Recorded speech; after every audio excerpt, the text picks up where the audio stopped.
Okay, we're going to take that from the top. Welcome to Anonymous Live, episode 50. So glad you guys are here. I always look forward to these streams. I'm going to have to stand by as I get everything booted. We're starting a little bit late. There were some audio issues, but I will go 10 minutes later to make up for it. Running about 10 minutes late today. I tell you what, guys, Windows be acting a fool today. So I have to reboot everything. Everything was ready to go, except Windows. So now everything is booting up again. Bear with me as we get that into motion.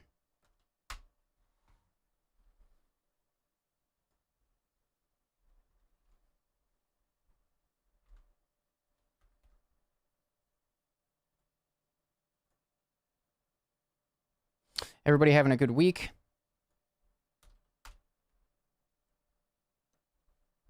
I will be looking at the chat in just a second.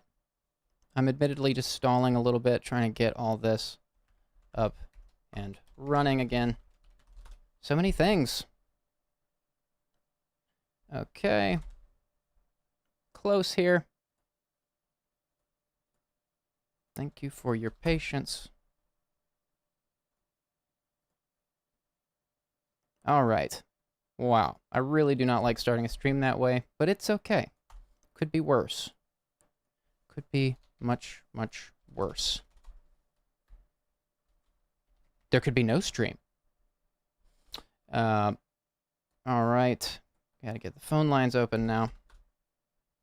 I wonder if it's this MIDI controller. I've got a new keyboard up here on the desk. I've been trying to get this thing hooked up for a few weeks.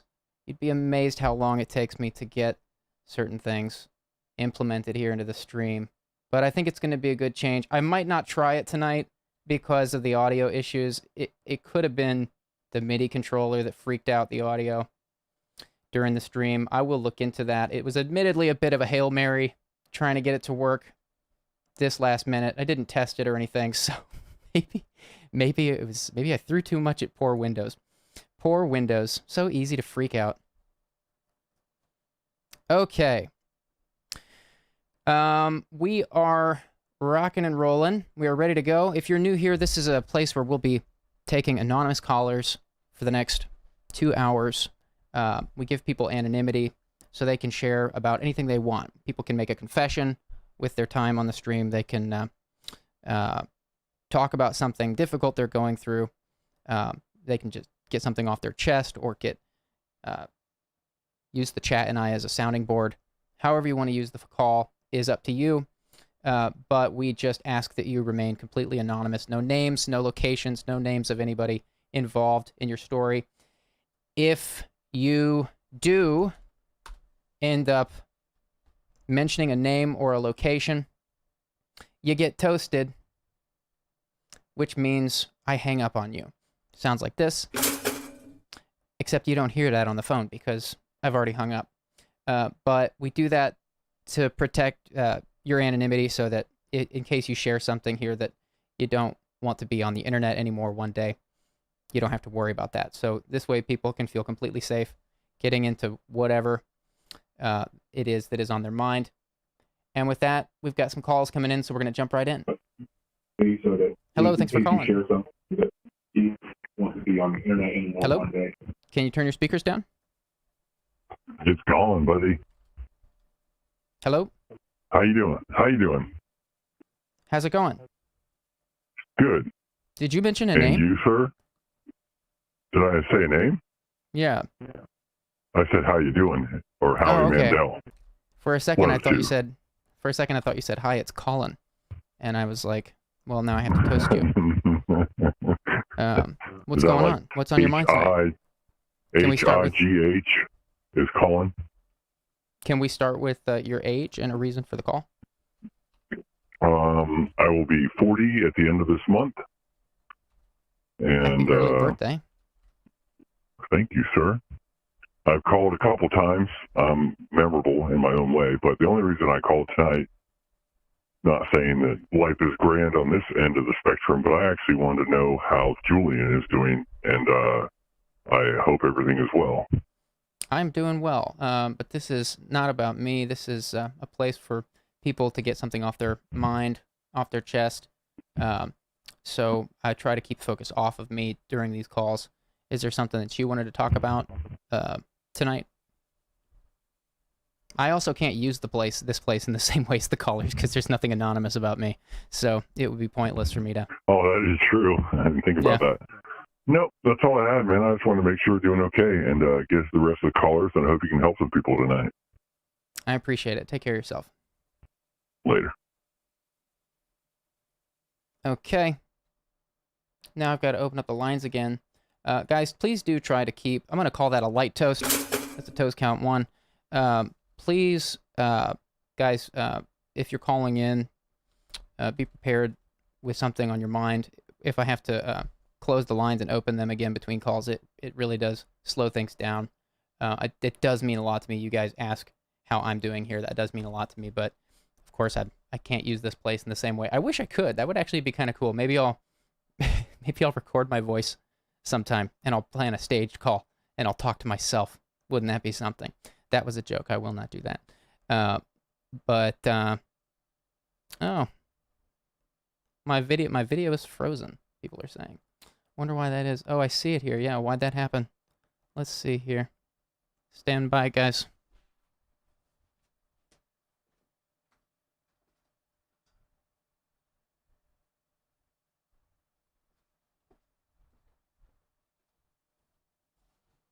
Goodness gracious. All the technical stuff tonight. Let's see here. Okay, so it seems to be this camera input. My goodness. Maybe if I did it with no video and I had a voice changer and it was on a different channel, maybe I could use the phone lines here.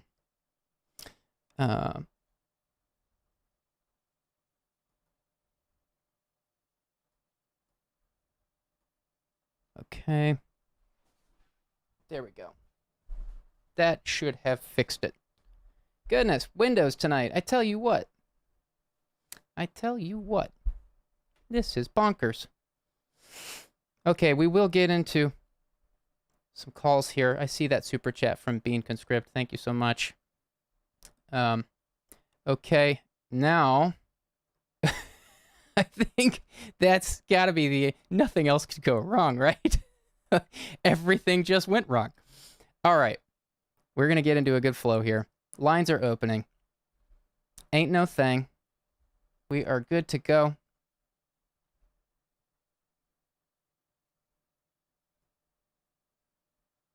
Okay. I see that from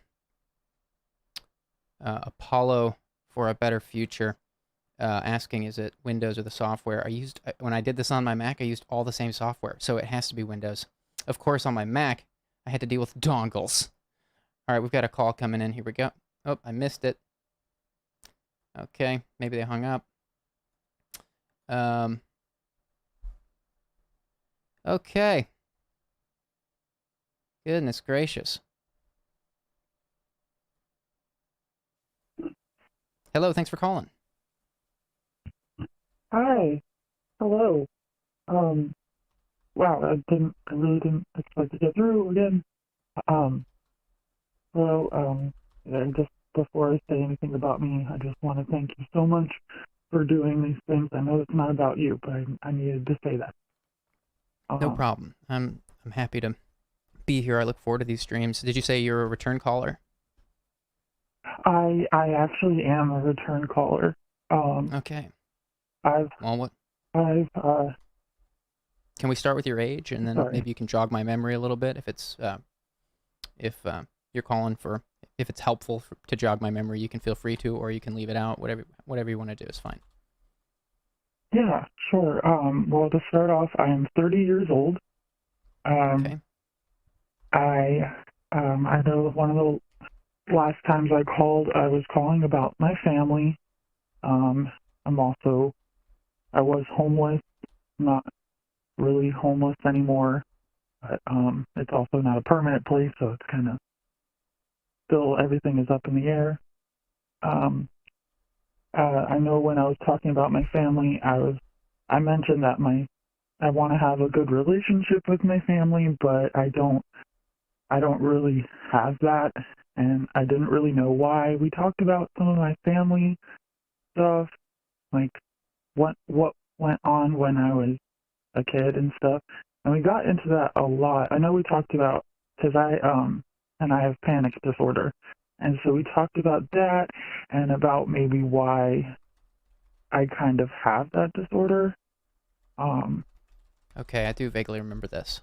I think we talked about some books. I think we've can't remember which books we talked about, but I remember you were gonna try to either get some from your local library um, or get an audiobook. Did we talked about some books, right? Do you remember what those were? Yes, yeah, we talked about Atomic Habits That's right. Okay. and nonviolent communication.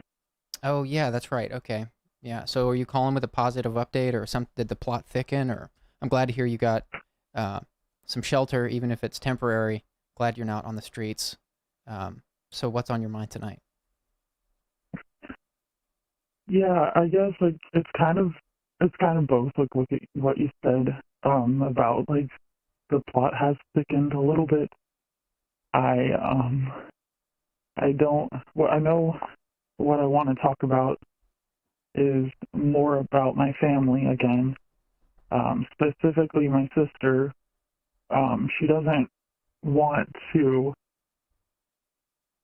from what she's told me, she doesn't really want to have a relationship with me, like an emotional relationship, but I don't really know what that means, and I don't, she doesn't like give me the opportunity to talk to her and kind of figure that out. She sort of just avoids talking to me, and she's mean a lot of the time, and I I understand that like I can't change her mind, and I want to be a better person for myself, but I notice that like when I'm trying to like move forward in my life and make a better choice, like it kind of I get stuck with thinking about her and about, my other family members that aren't really wanting to they don't really know much about what I go through, and they don't want to know. That's what I can understand. And so I mean, I know I can't like change her mind and stuff, but the things that I want to focus on kind of take the back burner, and it it's like I'm also going through like some medication changes. I have a psychiatrist who I was on a certain medication that I didn't really think was working for me, and then I stopped taking it because my psychiatrist told me to stop taking it, and I might take a different medication, but I don't really know. I'm at a point in my life where I don't really know what's good for me, and I don't have very many people that I can trust right now. And so I'm trying to build that up. And also about the book, I do have a little bit of money now, so I could actually buy the book. I think there's a store where I live that sells it, I think, for only $12 if I buy it online, Atomic Habits. And so Okay. I'm going to try to take advantage of that and get that book, because I still haven't, and that was like one of the first things you recommended to me, and it really meant a lot to like be heard out of that time and all the other times too. But so Yeah. yeah, I Well, didn't know if anyone. Oh, sorry. I'll let you go ahead. no. Go ahead. Go ahead. I heard it sounded like you were turning it over, but keep going. I just don't know if like anyone in the chat has been through something similar with like siblings, or I guess even a friend, a close friend that you've had that's like not wanting to talk to you about what you're going through. And any sort of experience, like, I know I'm going to make my own choices, so anyone who gives me advice, don't worry that I'm going to take it. If it works for me, I'll consider it. But I do like to hear other people's experience with that, and just like navigating that, and being like, I want to be respectful to my sister and respect her boundaries. But I also want the chance to set my own boundaries with her. And that's what I'm feeling like is not really happening. And there's things going on that aren't really about me that we have to communicate about. And I'm finding it difficult to even talk to her about that. Like, it was one time that this past month that I tried to talk to her, and she assumed that I was like expecting to see her because I said that I was hoping to see her. I was trying to go to her house to get some of my stuff that I had there, and I said I was hoping to see you, and she said it's not fair for you to expect to see me on such short notice. And she said that there's nothing that we can or can't talk about, and I don't want to get too much into it about specifically what she said, because I mean, I know this is anonymous, but so she'll never know. But it still feels kind of weird a little bit to say it. But Yeah. So your sister isn't respecting your boundaries, or is it that you want more out of the relationship than she's willing to give, or is it both? well, it's that she doesn't know my boundaries, and I don't really know mine either. Like, I haven't been given the opportunity to talk about my boundaries. Like, Right. she's set some with me that, like, one specifically is that she doesn't want me to talk about emotional things, which is very odd because I'm kind of an emotional person. Like, it doesn't really matter if it's something to do with like something I've already been through, or just like, and when I say emotional, like, I kind of let myself feel my emotions. I'm kind of quick to crying sometimes, and she's told me before that she thinks that that's kind of manipulative. Um, but I don't think it's manipulative. I think I'm just, you know, expressing my feelings in a way that is healthy. Like, and my therapist tells me the same thing. Like, it's not Yeah. really like a bad thing. Well, you're under a lot, and you've got a lot you're trying to figure out all at once. You might, I'm struggling to remember all the details of our previous conversations, but I can tell that you've got a lot you're trying to figure out, and it's got to be overwhelming for you to try to be doing that all at once. I wonder if you can, of course, none of us here can fix your problems. Like, we're happy to be a sounding board and let you vent some things, and maybe you can come to some epiphanies while you're thinking out loud with us here. Sometimes that happens. I also I feel a little hesitant to recommend another book because it seems like we've talked about a couple different books that you haven't gotten to yet, and it's understandable. I'm not like saying that's shame on you or anything like that, but you might there is another book I can give you to add to your list. Of course, like, these calls here are so short. Books are one of the main resources we use with callers for you to do your own research. There's a book that I'll tell you about, and you can just add it to your list. It's called Boundaries: When to Say Yes, How to Say No to Take Control of Your Life. And it's written by Henry Cloud and John Townsend. It's a very popular book. gonna put it in the Goodreads link is going in the chat for you. But it Okay. sounds like, you might kind of make a mental hierarchy of what you're trying to accomplish, um, and put them in, make a hierarchy, like put them in order of importance, and tackle one at a time. For example, you might start with Atomic Habits and read that book all the way through, and then go to Boundaries, and then go to nonviolent communication, or some order like that. That's just an example. But you might take the premises of these books you've been taking notes of, and try to, like I said, find some kind of order of importance that makes sense to you. But this is going in the chat for you here. Let's see. There it is. Yeah. Um, That makes a lot of sense too, to like read it, to make a list of things, and then kind of like by order of importance. Right. You don't want to overwhelm yourself by reading too much all at once, and then, a third of all of it sinks in.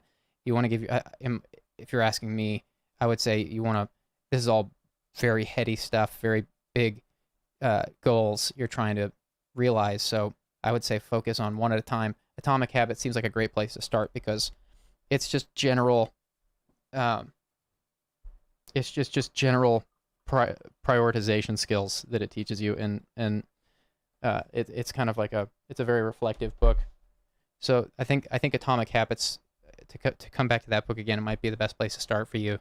But then you might, do it in whatever order you want. But it's just an example. I think Atomic Habits is probably the most popular book here on the stream, because it's such a basic book that anybody can learn from, no matter what they're going through. So I do love that book. Mountain Dad from the chat says to you, you just have to keep going. Sometimes you have to make a change, and hope that they come around if they're not ready. You can't blame yourself for someone else not being ready to move past. Sorry, I might have misread some of that, or there might have been typos, but the general point I agree with. Deanna Krebs said something earlier, one of our mods, that I'm trying to find, that was also on point. She says to you, caller, it's so hard to deal with situations like that. We can't force people into relationships they don't want, and it's so hard when it's family that don't want a deep relationship with us. So there's certainly some empathy going out to you in the chat, and I think some people here seem to be able to relate to an extent. So I hope that these kinds of comments are helpful. I hope that it's helpful for you to just think out loud here with us. We don't know what the answers to your problems are, of course, and we can't fix anybody's problems, but I do hope that it's helpful to kind of think about this out loud. And I'm encouraged that you're going to check out Atomic Habits finally. I think that you will get a lot out of these books, and I would love to hear some kind of update from you after you've gotten through at least one of those books and have seen some changes, taken some steps on your own, and seen some kind of positive change from that. Because I don't want to, I'm not trying to discourage you from calling back, but I also don't want to just keep referencing books to check out and then like overwhelm, because that's why I said what I said earlier about making some kind of hierarchy, because we've talked a few times, it sounds like, and I don't want to overwhelm you, and I think it might be good for you to have that hierarchy of needs, so that you know where you're starting and you just focus on one goal at a time. I think that will be your best foot forward in this, is my guess. Yeah, I am kind of prone to being kind of overwhelmed with stuff. I don't know if this is like the best idea, but one of my ideas with like getting the Atomic Habits book is not even like reading it from front to back. I've been doing this recently with some other books that I have already, is that I'll just go to a random page and I'll see if something in there resonates with me, and then I'll read from that. And so that kind of takes away the pressure of having to read it, and because I don't know if I have like ADHD or something like that, but sometimes when I read stuff, I can't. I'm like, oh wait, I read this whole paragraph, but I don't really know what was actually said, and so that I'm probably gonna try to just do the technique of just like random pages and then going back from there. I don't know if that's something that I shouldn't do with the type of book like Atomic Habits, but I know I get kind of like, I don't know, I have like a lot of different things that kind of get in the way of like reading it in order and stuff like that. Yeah, if you have ADHD, you might consider the audiobook. You might get more out of that. I wouldn't know. I don't believe I have ADHD. I don't have a problem reading books. I prefer to read books if it's a specific kind of book. But Atomic Habits would be an easy audiobook listen. I do think that, especially with some of these, I mean, these books we're talking about are, they're all. My sense is you're going to want to read all these books we're talking about in order from front to back. So Okay. you might consider an audiobook. I know that Audible has some good deals on credits. If you buy like 5 book credits at once, they give you a discount. So you might consider buying some kind of bundle of credits on Audible, and then you might be able to get a book for between $10 and $20, which sounds like it was a good range for you. So I don't know the prices offhand, but I do know that they sell discounted books when you buy multiple credits. And I do think you're going to want to read these books in their entirety. I don't think any of these books are books you can kind of, some books are like that, to be fair. Some of them you can kind of pick up and read little things from, but these books in particular, I think you're going to want to read the whole thing. So in whatever way you think you might be able to digest that, I'm not here to tell you how to do it or you can do whatever you want, of course. Free country. But yeah. I'll read it backwards. No, I'm just kidding. Read it backwards. Right. But yeah, I'm glad to hear that a somewhat positive update. I'm glad to hear you're not on the streets anymore, and I'm wishing the best for you, and I hope that you get something out of these books. A bunch of other people here in the community have, so I'm sure it'll mean something to you. Yeah, I'm recognizing that too. That like even in the midst of everything that I'm going through, I'm all right. I'm not on the streets, and that is a good thing. And I'm very much looking forward to reading that book. And I thank you so much for your time, and just being able to talk to you is helpful, and it helps me out a lot. And I always look through the chat and everything afterwards. Great.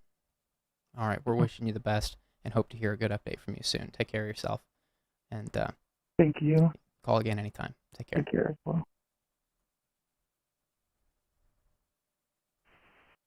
Hi, thanks for calling. Hey, how's it going? I am all right tonight. How are you? I'm doing well. Can we start with your age and then a brief intro? Whatever's on your mind. Yeah, I'm 24, and I actually called in last stream. I was the one who spread the sentiment of embracing the suck. Okay, I do remember that. So you already have an update for us? What's going on? Or did the plot thicken? Well, it's not necessarily an update or a plot thickening, but it's something else that has come up recently that's really been bothering me, and it's been difficult for me to fully think through and get through. Okay. So, and this kind of goes on with the last caller about relationships. Everyone has that one relationship, the first love, the one that when it ends, it sticks with you forever, right? And, in high school, obviously, I had that same relationship. And when it ended, it crushed me. And it hurt so incredibly bad that I kind of just blocked it off and shut myself down from it. And, now 6 years into my next relationship where, I'm raising 2 kids and I'm with the most amazing, most patient, understanding, lovely woman that I could possibly be with. And some other people from my past have come up, and we've begun talking again, and they happen to be in the same group as that person. And then also a lot of your content tied in a lot with them and I really bonded with them over stuff like Mulk, car phone. I mean, so many others I could list, but they're escaping my mind at the moment. Eat Randy, all these different songs, stick with me, and every time I hear them, it sucks, but it brings me a little bit of that pain from that relationship comes with it. And, calling in last time I called, I feel like dug a lot of that up. And so I guess what's on my mind tonight is reconciling past pain and past people and trying to balance that with, the people who are newly in my life, because obviously with this being an ex-relationship, I don't want my current partner to think that there's any chance of anything happening. They, as far as I know, live in a completely opposite part of the country. I have no reason to think they would ever come up, but, one time I hopped in somebody's car to meet them, and they were there, and it was a complete shock.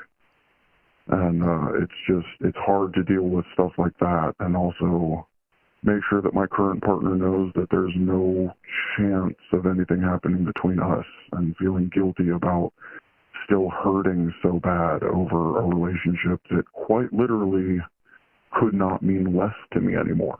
And it's confusing about why it hurts. Interesting. How did that relationship end? Well, to be honest, on my end, I'm not 100% sure. This was middle of high school, so let's call it sophomore, junior year. We had been together for a little bit, and I don't really know what happened, but I have a very distinct, vivid memory of the conversation with her where I said, look, something's going on. I don't know what, but we're not the same right now. Like, do we need a break? Are you done with me? I just need to know. And they're like, yeah, I think we need a break. Couple weeks, month or two of that, whatever it ended up being, I kind of got the point. That break was forever. And in high school, you just don't know how to say that. So, right. There was no closure with that relationship. And that was the relationship that, I was thinking, I'm going to marry my high school sweetheart.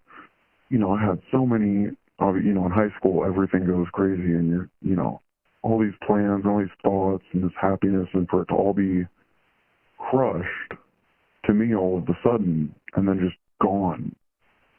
And then, there was a little bit of drama between some friends, and then this person, my now ex, ended up getting upset with me, and that was really the last interaction we've had. And, through the multiple years that I've been out of high school, I've reached out once or twice or three times just saying, hey, if you're ever wanting to talk, I'm here for it. I just want some kind of closure. They haven't been up for it. And like I mentioned earlier, this friend that was in our same friend group and I have been now reconnecting more often. And they and my ex are still kind of close, so every now and then there's an overlap. And it just seems like it keeps sneaking light bits of itself into my current life when I feel like, like last time I mentioned I got into college. I just today actually officially signed up for my first course, so it's 100% official. I'm getting my degree, and, all these things are working out. I'm getting in a rhythm with my work. My, my oldest child just started first grade. One's about to turn 7, like I mentioned last week, and everything is going so good, but then there's this one piece that is so dark and so painful and so reminiscent of painful past that I hate with such a passion that it's coming up, because, I have no reason to hurt over it. But also there's always that part that's going to hurt. And I just hate that. That conflict is so uncomfortable. Is it pain, or is it missing your ex? Do you miss your ex, or is it like you felt rejected and never got closure on that? Would you be tempted to cheat if you saw your ex? You know, it's funny you mention that, because 100% of me knows that nothing would come out of anything between me and that person. And I don't want anything between me and that person. But I also realize that I'm a very sensitive person with a heart that sometimes feel like it's capable of hurting more than it's capable of being happy, because I feel emotions so much. And when I go to that place, it's such a deeply rooted part that, if I'm being 100% honest, if I were in a social situation with them randomly, I would immediately find the door and leave, because I wouldn't trust myself to not. And that itself hurts to say, because I never, ever, ever want my current partner, who I can't, imagine would be listening to this, but I would never want them to feel like they being my ex, is something I would go back for, because if I did, I know I'd be giving up my current relationship, which is the most fulfilling part of my life. She makes me feel better than anyone ever has. And I guess that's the discomfort, is knowing that and loving her with everything I have. But anytime I think about this person, I think that lack of closure just digs at me. And then it's like little thoughts. It's like, oh, did I see this one person in public that has, similar hair? Oh my God, was that them? Because I ran into them that one random time. Is that going to happen again? And, I hadn't dealt with any of those emotions before I had accidentally run into them the first time. And it was a tsunami wave that just slapped me in the face, because I didn't expect it. I had buried that whole part of my life so deeply down in me that I hardly remembered it. And seeing it was a flood of every uncertainty and every pain that had come from it. And ever since then, the lack of closure, because again, even since then, I've reached out and said, hey, I'm sorry if I did anything. I admittedly, and I will not get into this one, but I did something where it exposed them to something that was very immature at the time and was much too dark. And I'm deeply ashamed of nowadays, which is, again, why I don't want to get any further into it than that, but I have a feeling that may be part of it. So I just, I've messaged them saying, hey, I know I wasn't the easiest. I know this didn't go the best, but if you're ever willing to give me any kind of closure, I'm here. And when did you say this? Oh, good Lord. A couple times over the past couple years. And with the lack of response, I feel like at this point it's going to be, sometimes you have to make your own closure, because you can't make anybody do anything. Right. And, you have to make your own closure when that other person is not going to give it. And it's hard to make your own closure when you haven't unboxed that part of you in many years.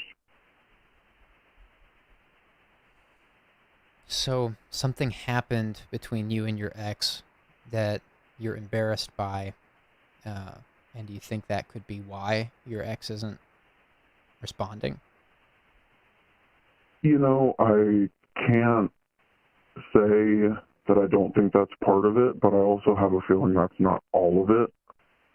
But again, also part of it is I have no freaking clue, honestly. I mean, like I said, I haven't talked to them since we were both mad at each other, and nobody gets anything across in those moments, at least not that's going to stick. So, Right. I don't know.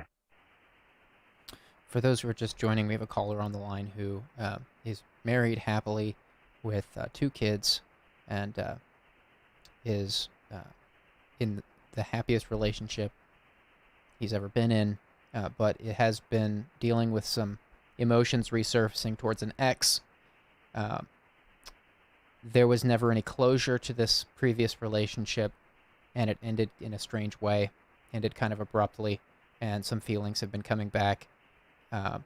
And the caller is concerned that is confused on how to deal with this because he doesn't want his current partner to get any sense that their relationship is in jeopardy, because that would be soul crushing, because he doesn't want the ex back.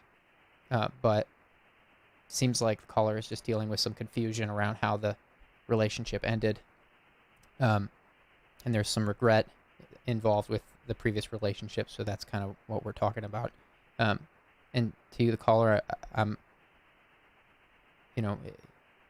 your ex hasn't responded in 2 years to a couple different attempts to get that closure, and so that kind of says it all, at least for the time being. It doesn't seem like your ex wants to talk. And I wonder, I know you don't want to get into the specifics of what happened in the relationship or why it ended, but it makes me wonder how that feels. Does it make it any easier to move on? Obviously you reached out twice, so it seems like you were hoping for some kind of closure, but I wonder if there's a world where you could kind of take that for whatever answer it's worth, the lack of the answer, taking that for whatever it's worth. I wonder what that feels like to consider that. I think that's kind of exactly where I'm at now, is that I've understood at this point, like I said, I've tried 1 or 2, maybe 3 times over a couple of years, because I don't want to be pushy. And at this point, I feel like it's safely in the ballpark of I'm going to have to find my own closure. And I don't know if, somewhere in my brain that makes it a little more up at the top, because again, I'm a very sensitive person and I'm a very emotional person. And so I recognize that I think maybe that in itself is maybe the start of some painful closure that maybe I didn't necessarily want. I was, maybe hoping for the fairy tale ending of, hey, everybody talks it out, and even if we never speak again, at least everybody knows what happened and we're all on the same page. And sometimes it just sucks growing up and realizing that sometimes that just doesn't happen, and there is absolutely nothing you can do. Right. You're still young.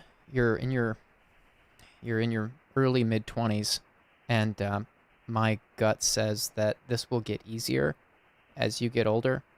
I think it's normal to your first love is kind of hard to forget. So I think, and I'm only 35, so I'm not going to pretend to know how easy this gets in time. I only have so much context for that. But, I can say that I still think about exes sometimes. I don't always, it's never like, it has gotten easier. And I don't wish to be with any of these people anymore. So I don't know if that's encouraging for you to hear. You are very young, and this relationship sounds like it ended maybe 5 years ago or something. So it's not new, but it's also not. You haven't had a long time. You haven't had a lot of time to really process why it ended, and I think that will probably get easier in time. Again, that's my guess. somewhat educated guess.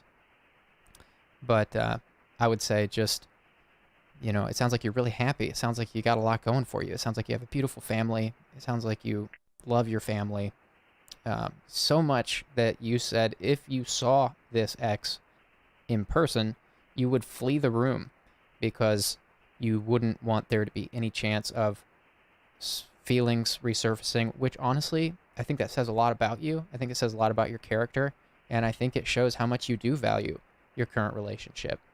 Because, and I also think that makes sense because, and some people might think that sounds like a little extreme to go so far as to leave the room if you were to be in the same room with your ex, but given how little closure you were given in that relationship, given how it seems like your ex just vanished, I think it makes perfect sense because you don't know what to expect. You would not know what to expect if you were in the same room with that person. And I think that's really, I think it's beautiful that you care so much about what you have now and that you value it so much that you wouldn't even risk being in the same room with this person. And I would maybe lean into that thought as you're processing this.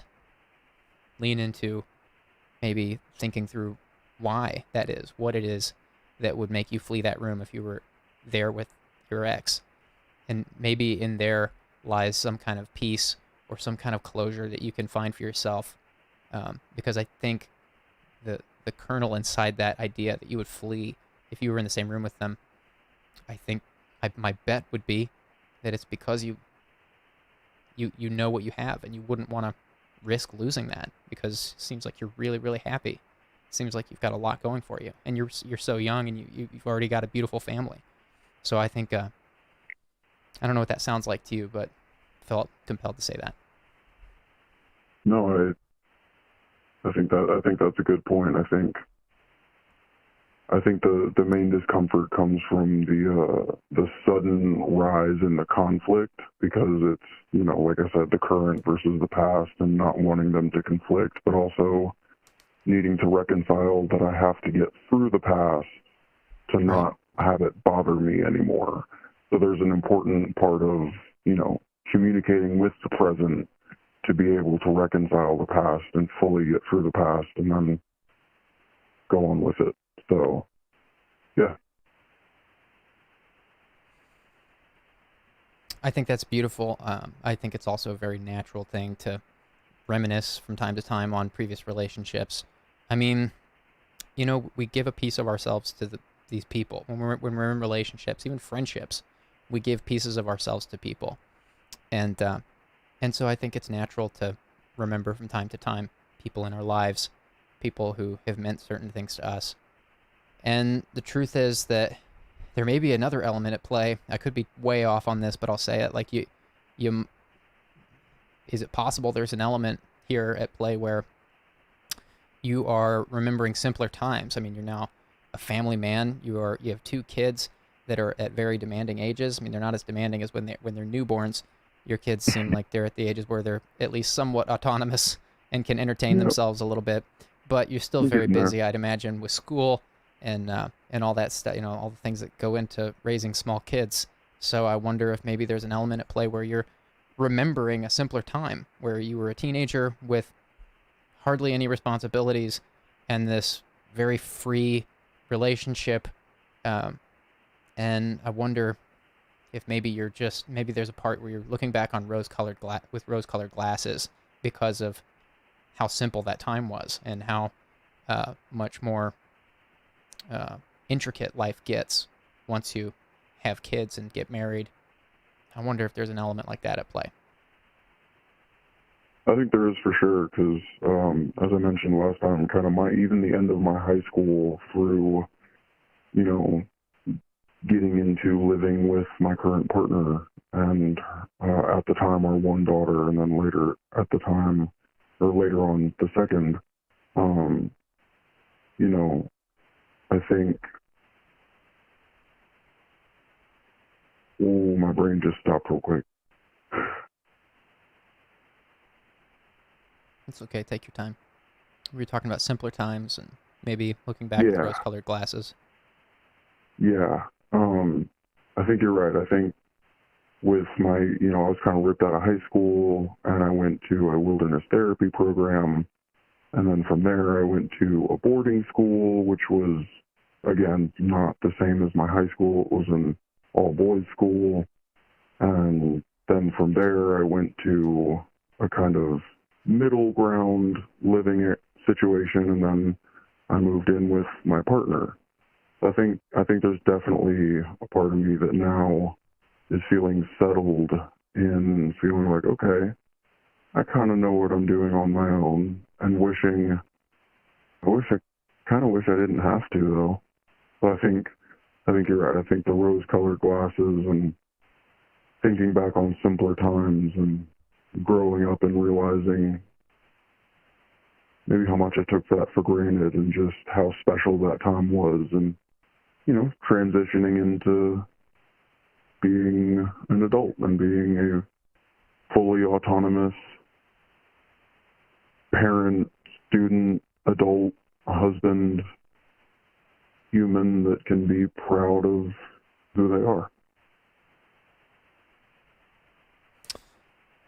And with all you have going for you, with all that you love about your current life, maybe that sense of just how rose-tinted the glasses are will become clearer in time. Maybe with time you'll finally fully put to bed any unresolved feelings or attraction even that you may still be harboring towards the ex.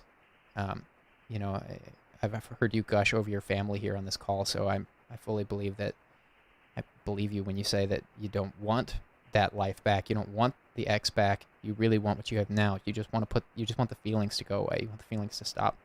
And the memories will never leave, of course, but the feelings, everything gets easier with time.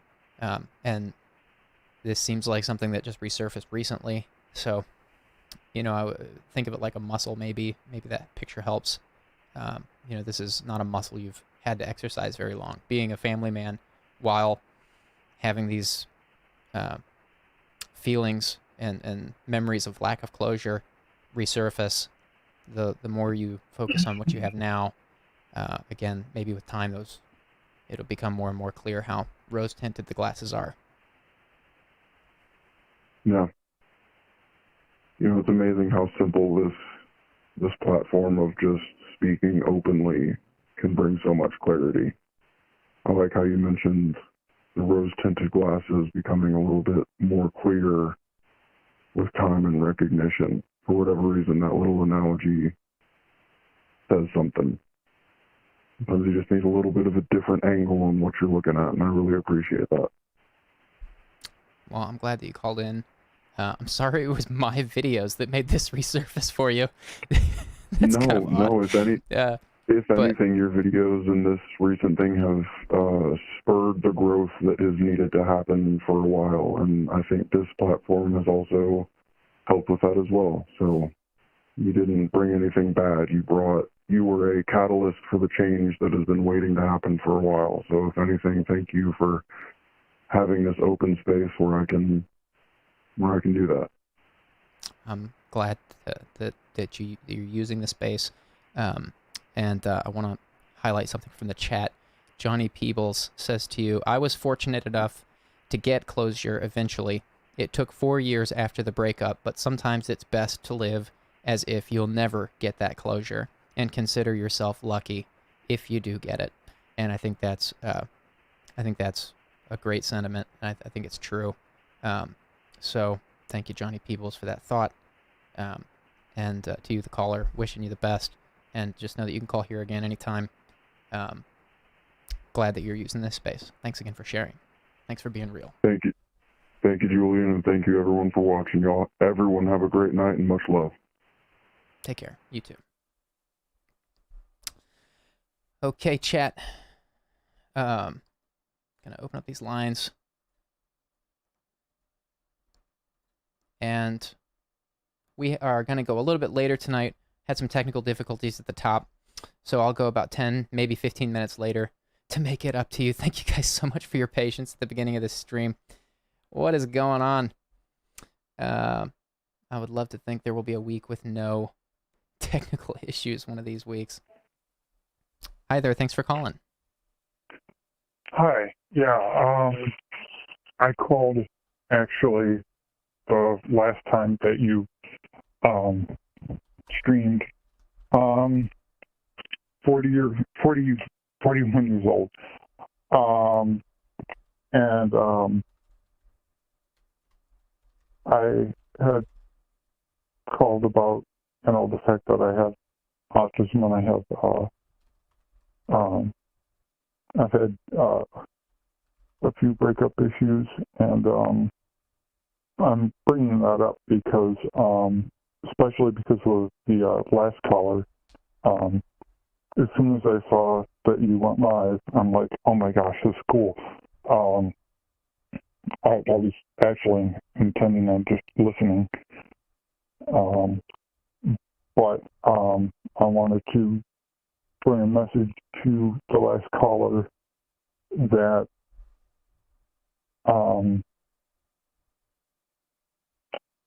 hopefully, he actually gets that closure and that it goes away. I had a relationship in my, I think, mid to late 20s, and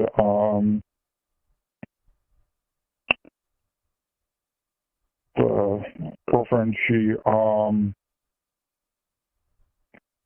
told me, I'm actually kind of really shocked that I didn't realize this in the first place. I went,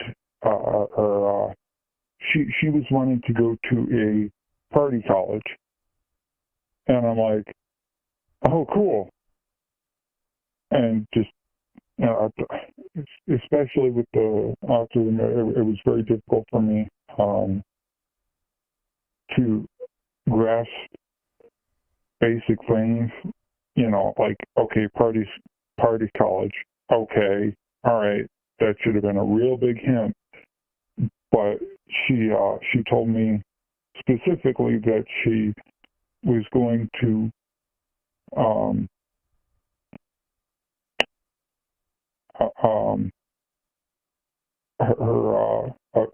I guess at the time a friend of hers who she thought of like a brother.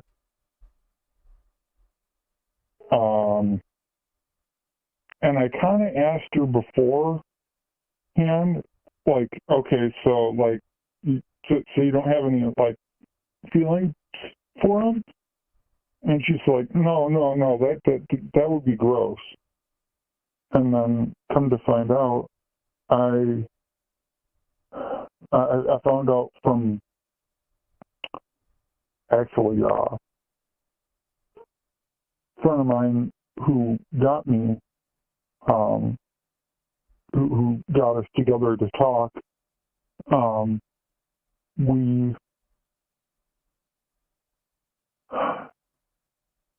I'm sorry, but just want to know if you could just say something because it really is quiet. I just want to make sure that we're still connected. Yeah, I'm just listening. Yeah. Okay. Sounds like you're describing some kind of breakup, some kind of bad breakup. Yeah. Well, I find out from the friend of mine, and I guess she tells her everything. Like that they don't hide anything, even bad stuff. And come to find out, she ended up sleeping with him. And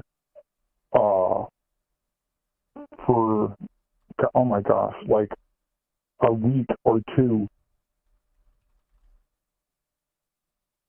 went by. Actually, I think I had to have been like maybe 23, 24 at the time. But, and when I found this out, my parents, who were still married at time, they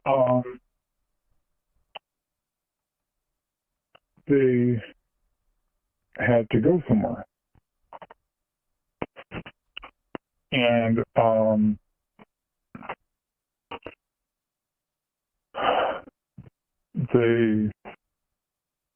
I just got so, I was just stricken. You know, it was horrible. You know, I'm sorry, one moment.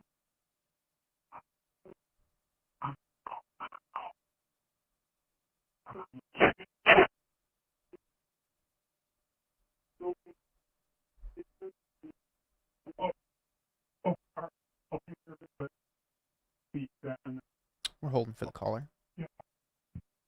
Yeah, I apologize about that. Somebody was calling me, and I just had to take care of that real quick. But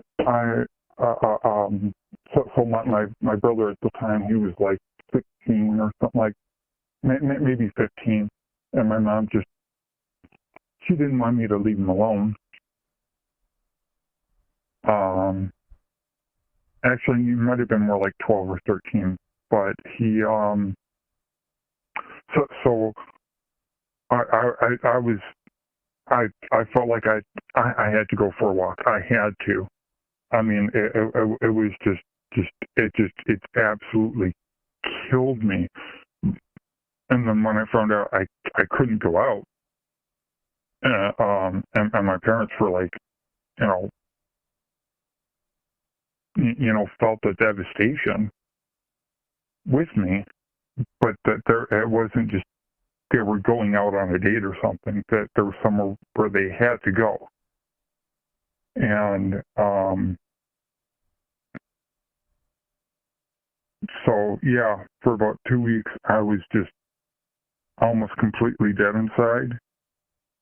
And I've managed to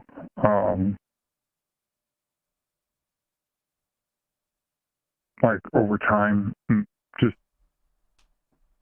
make myself numb, kind of like gosh, I can't think of the specific song, but there's a song from Tool, and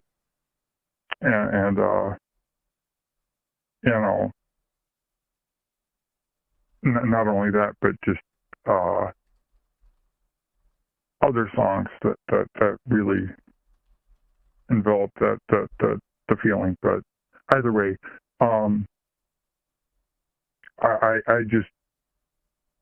I completely, I just, for the longest time, like I completely forgot about her. I just managed to do, like it was like so small, of a memory. But then, I started to realize that having that numbness, that of just okay, I can't deal with this pain. I started to realize, like I said, last time I called, about the no pain, no gain thing. But I still feel a bit of the numbness. It feels like it's never going to go away. That feeling of numbness, and it's very, very hard to just let that go. But that, like, just removing the numbness, let alone forgiving her, because that's, I mean, I have to do that. And forgiving somebody, it's not for them, it's for you. it's for you, so you can let it go, so you can move on. I think a lot of people forget that forgiveness, it's not for the person's sake that you're forgiving, it's for you. And I'm aware that has to be done, but it's, I did a number on myself. It's, you know, not in the same manner, but like how, let's say for instance, like a woman gets pregnant, you know, she freaks out, and instead of taking, you know, one of those the pills that the birth control pills, where you take them weekly or whatever, you know, just imagine taking all of them all at once. But for me, I just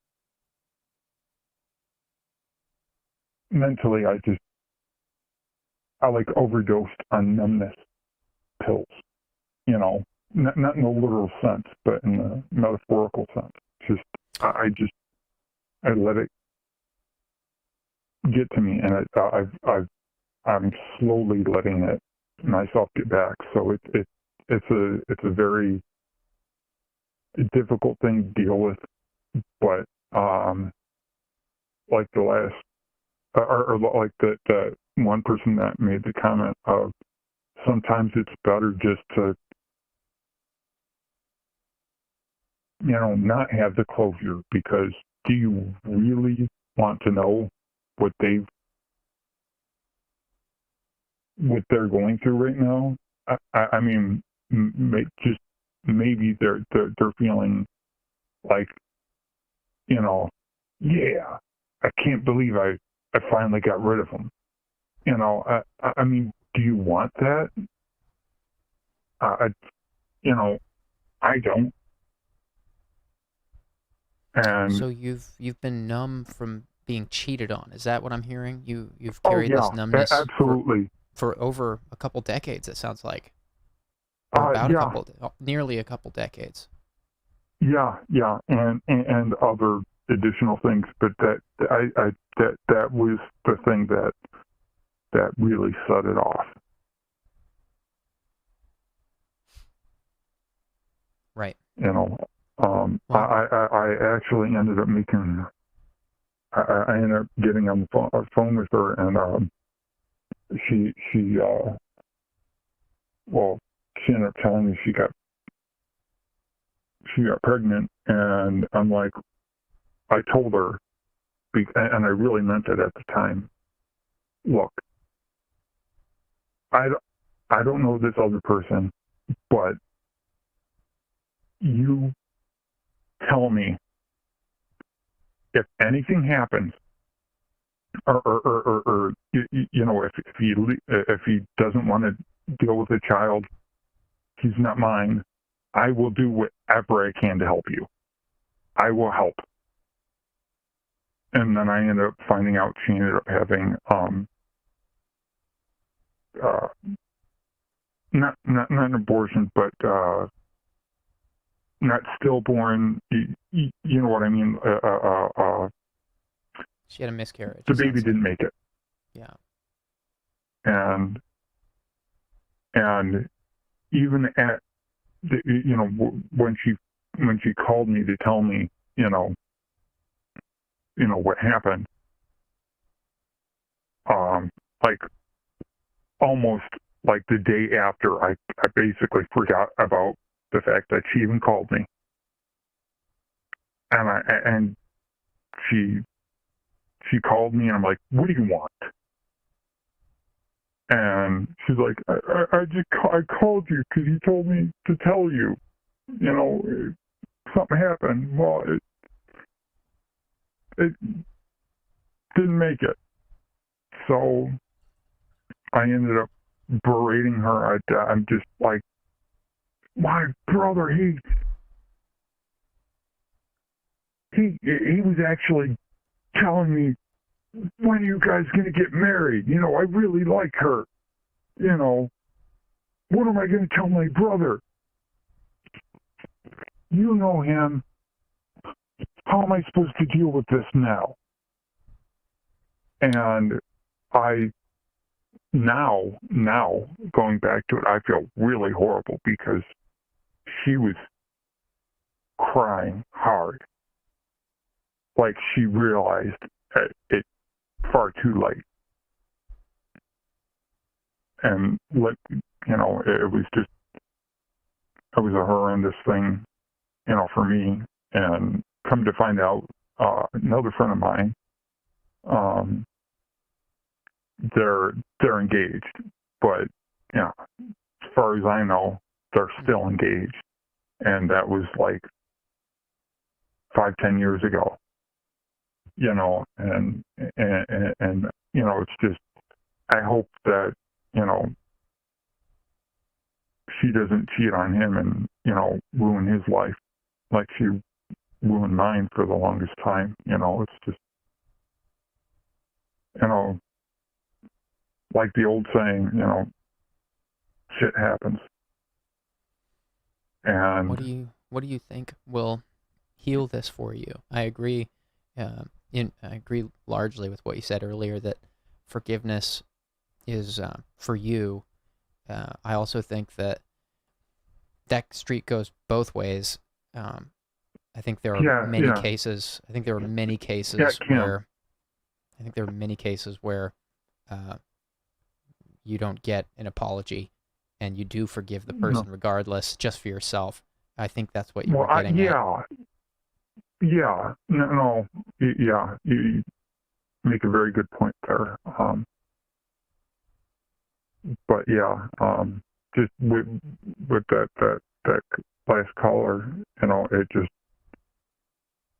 it brought it back to me, and I'm like, you know what, might as well bring it up, because it's like I don't know. That's the worst thing, is like, of all the things that I've been taught, and all the things that I've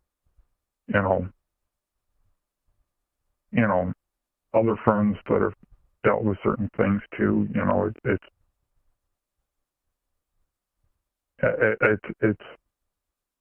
I still don't know. I have no idea what could possibly heal it.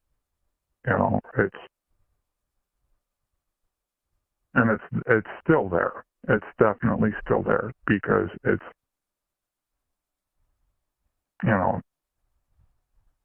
still got frustration, anger, and it's like a lot of me doesn't feel like I have a reason to. It's like, where the hell is this coming from?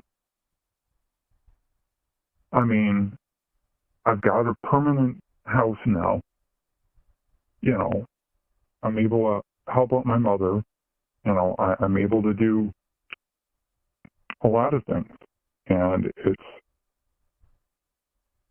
it doesn't feel like I should be having that right now, and right. It's not okay. Easy Cheesy, one of our mods, says to you, caller, it sounds like this has had a substantial impact on you, even with the numbness. Now that feelings have come to light, there's an opportunity to revisit it with fresh perspective. In addition to the forgiveness issues, could you be holding on to any regrets? Oh, God. It's a good question. Yeah, that's a really good statement there. And yeah. I mean, yeah, I definitely wish I had told her not to go.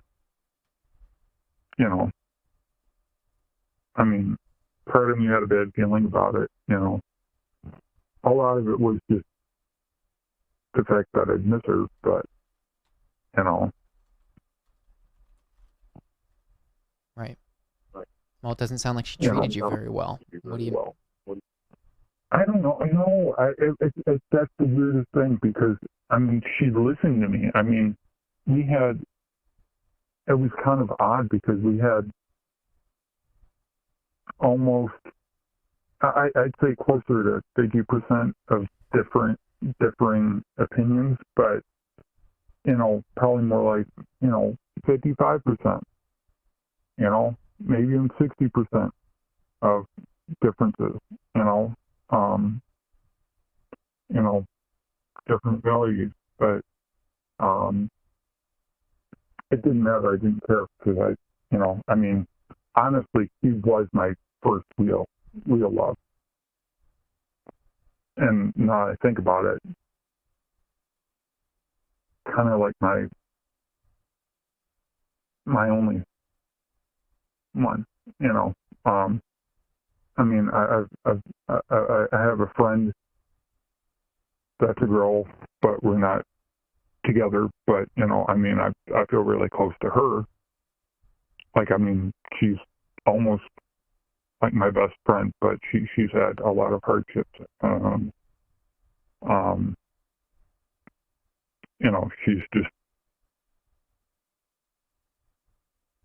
She's not ready for that yet. Because I already asked her, but yeah, I really think she really was my first and only real love. Have you been in a relationship since? Well, since that, I guess technically one. The other one was just, it was a threesome, but it was not planned. It was just a thing that happened, and and then it ended up being kind of like, it seemed like just friends with benefits, but it was very icky. It was just more like just benefits. Because, I used to play D&D with a group of friends, and she was in it, and, it's just, we always did stuff, and then cheating on me too, but, that kind of hurt, but did not hurt like the other girl. I wonder if you're emotionally numb. I wonder if there's an element where you're. Are your speakers on? I'm getting some feedback. I'm checking here. Where'd it go? No, I'm definitely not. I probably didn't have my phone up okay. to my ear, because that does that sometimes when I don't. So It's okay. I'm not hearing it anymore. I'm wondering if there could be an element at play where you've been under this emotional numbness for almost 2 decades. I wonder if you're emotionally available to any would-be partner the way you were with your first true love. I wonder if the way you put it, your first true love. I wonder if the emotional numbness could be keeping you from a more meaningful relationship. Yeah. And obviously, I know this is very anonymous, and it really bugs me. But I know we've all heard it. But I am that, well, now 41-year-old virgin, and it that right there, it's like, what? I thought that only happened, in monasteries, or, like some person who's just very unattractive, and we definitely, did a lot, but,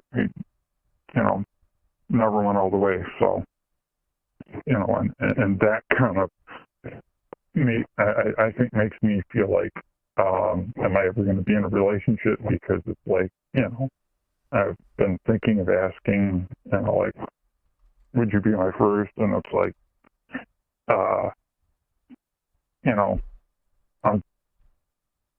I'd like to be at the very minimum in a relationship with somebody before doing that. But, you know, it's like 41 now. I mean, come on. I want to have something. So, yeah, it's just it's a very rough thing to deal with. Well, there's no shame in that, you know. There's no time. There's no timer on these things, you know. There's no. It's whatever you want. Some people are celibate for life by choice. Some people. Yeah, I know. Some people make a bunch of regrets for themselves because they throw caution to the wind when they're teenagers or in their 20s and they get a bunch of STDs and stuff. You know, like there's no. Oh, absolutely. Yeah. That's a real thing that I've always been concerned about. You know.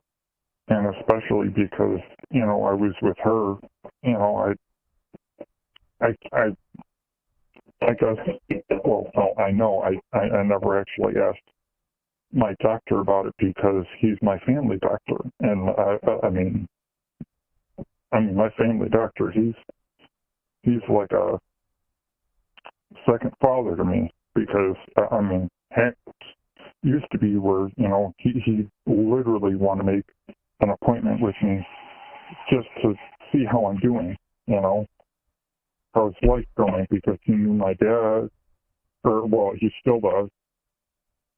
Still, you know, my dad still goes to him. And it's like, you know, I know my doctor definitely won't say anything, but it feels weird, you know, and it's like, man, you know, I mean, but it's been so long, you know, it's like, kind of think if something did happen, you know, I probably would have showed up by now. So, you know, yeah. But, you know, obviously, it can never be too careful. But, you know, I'm not that worried about it, you know, at this point. Doesn't mean I shouldn't, but, you know, it's just, it's a rough thing to deal with. But, you know, I mean, again, you know, just the fact that he's willing to, you know, like he knows that if he sees his ex, he'll run away. You know, it's like that means a lot. That you know, I mean, there's the likelihood of, you know, anything happening it's feels like it's in the negatives, you know. And it's just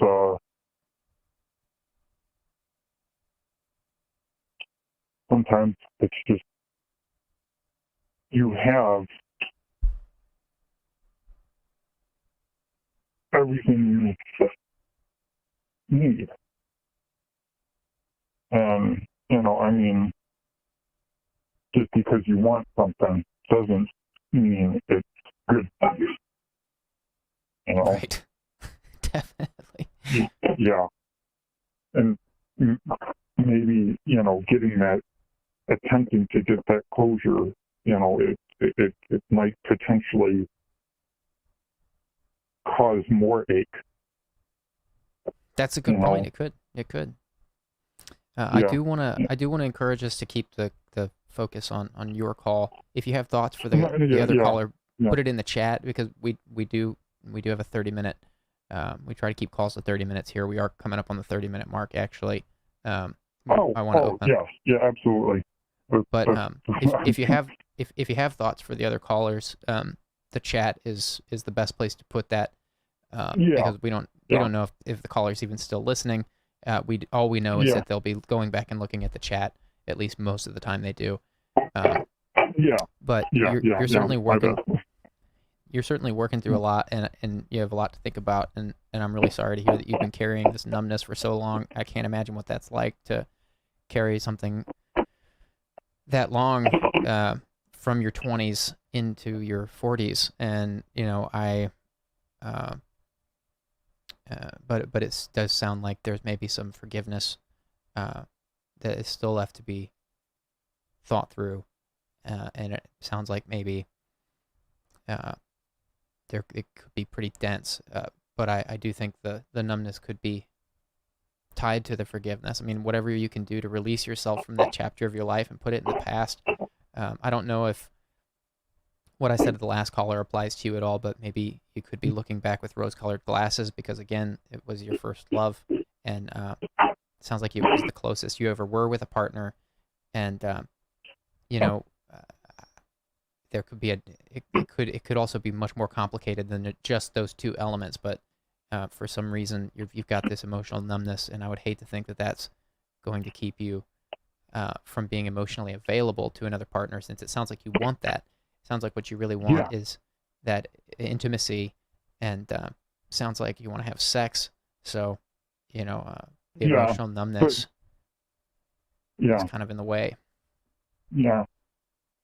Mainly, I just want that relationship. I mean, right. Yeah, that's a real big bonus, but, it's like,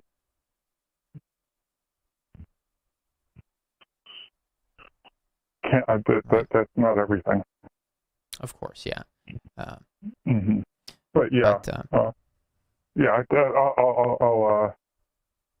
let you go and get to other callers. So, but Well, yeah, I I really wanted sharing. to call him. Yeah. So yeah. Wishing you the best. Best of luck. Appreciate it. And you can call again anytime. And appreciate you being real and sharing today. Take care of yourself. Yeah. Thank you for listening. Obviously, of course. As always. Have All a good right. one. Take care. Yeah. Okay, guys. Thank you for being here for these callers. I'll be going for about another 45 minutes tonight. And some calls are coming in, so we're going to jump right back in. Hello, thanks for calling. Hi. I actually previously called a couple of weeks ago. Wow, every caller tonight has been a return caller so far. That's amazing. Can you start with your age, and then we'll get into the reason for the call? My age is 28. Okay.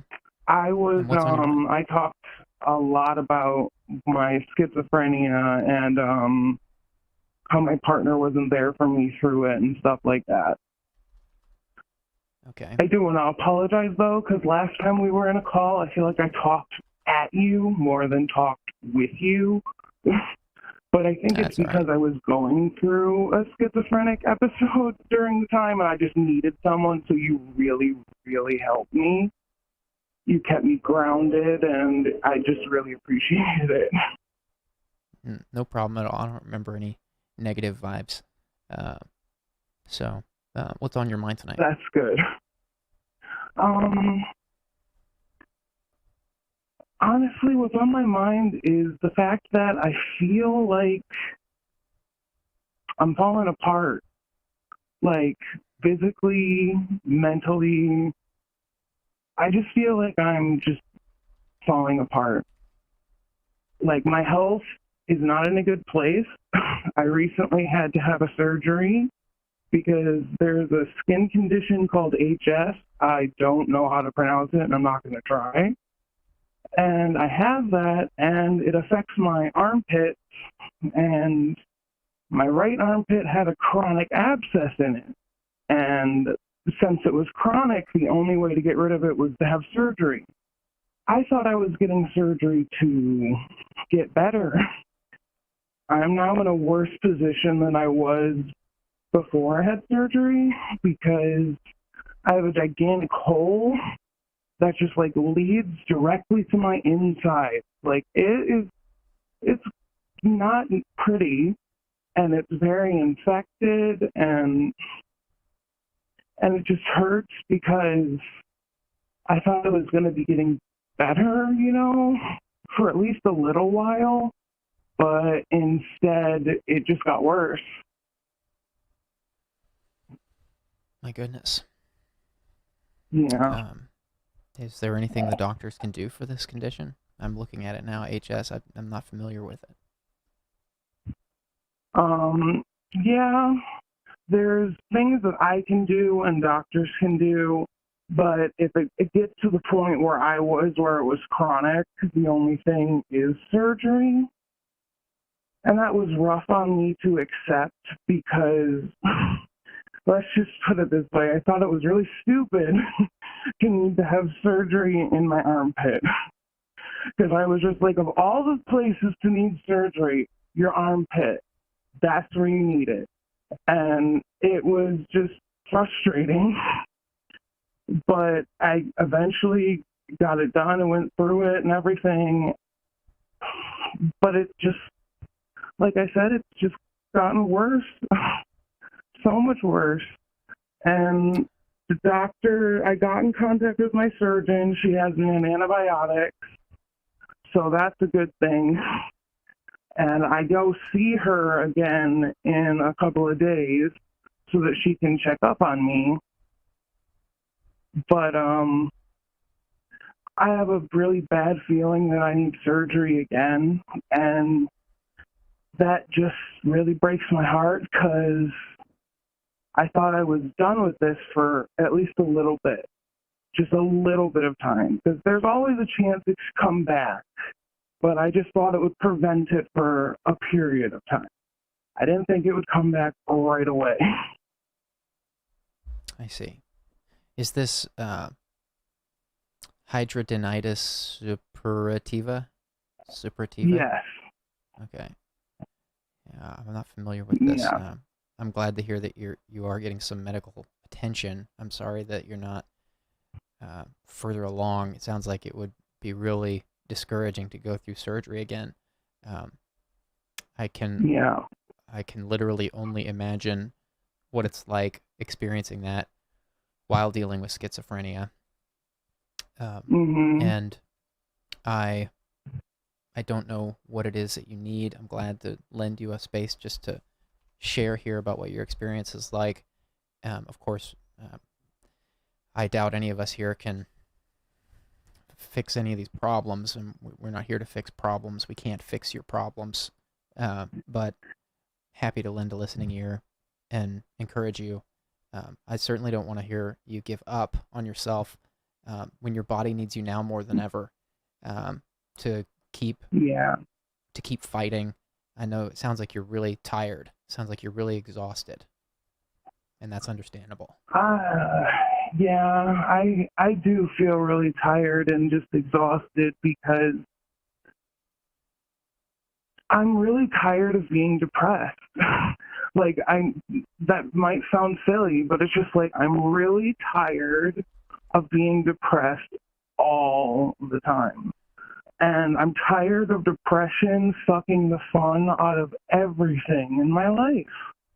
Like things that I used to really, really enjoy, I don't enjoy them as much as I used to. They make me angry sometimes. They frustrate me. Or I just can't keep interest in it. And so then I just zone out. And then I spend most of my time listening to music and staring at my wall and trying not to freak out because there's a lot going on in my head. And it just sucks. And it's exhausting. And now it's like I already have all this stuff going on in my head, like schizophrenia, autism, all this other wonderful crap. Now my physical health is starting to decline. It just kind of makes me feel like, I don't want to sound bad, but it kind of just makes me feel like a lost cause at this point. Because it's like, nothing I do seems to make me get better. No matter what I do, I try really, really hard, and it always seems to go worse.